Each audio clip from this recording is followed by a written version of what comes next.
டே சரவணா, உடனே கிளம்பி பெய்லி ஹாஸ்பிட்டலுக்கு வாயேன். ஏமா ரேணுகாக்கு எதுவும் உடம்பு சரியில்லையா? ரேணுகாவுக்கு ஒண்ணு இல்லடா. அம்மா. சரி, நீ கிளம்பி வா.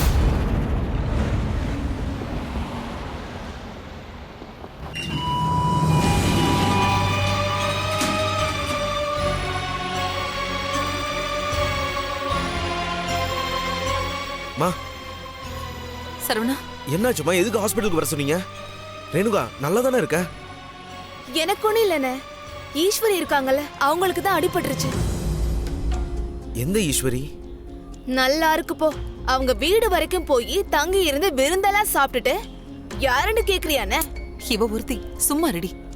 ஆமா ஆமா தெரியுது, சொல்லுங்க. அந்த பொண்ணு நம்ம வீட்டுக்கு வந்திருந்தாப்பா. ஷாக் அடிச்சு மயக்கம் போட்டுருச்சு. அந்த பொண்ணு எதுக்கு நம்ம வீட்டுக்கு வந்தா? அவங்க அண்ணன் கூட ஒரு வேலை விஷயமா வந்தாங்க. என்னது? அண்ணனும் கூட வந்திருக்கானா? அதுக்கு நீ என்ன ஷாக் ஆகுற? சரி, இப்ப அவர் எங்க? அவர் ஏதோ வேலையா வெளியில போறேன்னு தான் இந்த பொண்ணை நம்ம வீட்டுல விட்டுட்டு போனாரு. அதுக்குள்ள இப்படி ஆயிடுச்சு. எல்லாம் இவ்வளவுதான்.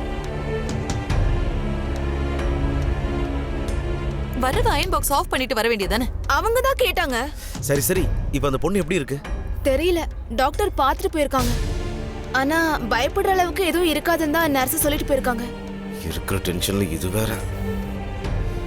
டே சரவணா, நம்ம வீட்டுக்கு அவ வந்தப்ப இப்படி ஆயிடுச்சு. அதனால எல்லா செலவையும் நாம தான் பாத்துக்கணும்.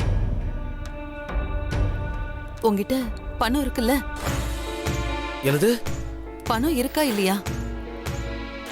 அட்மிஷன் போடணும்னு சொன்னாங்க. நான் தான் நீ வந்ததும் போடுறேன்னு சொல்லியிருக்கேன். நீ போய் அட்மிஷனுக்கு பணம் கட்டிட்டு அவங்க அண்ணனுக்கு ஃபோன் பண்ணி வர சொல்லு.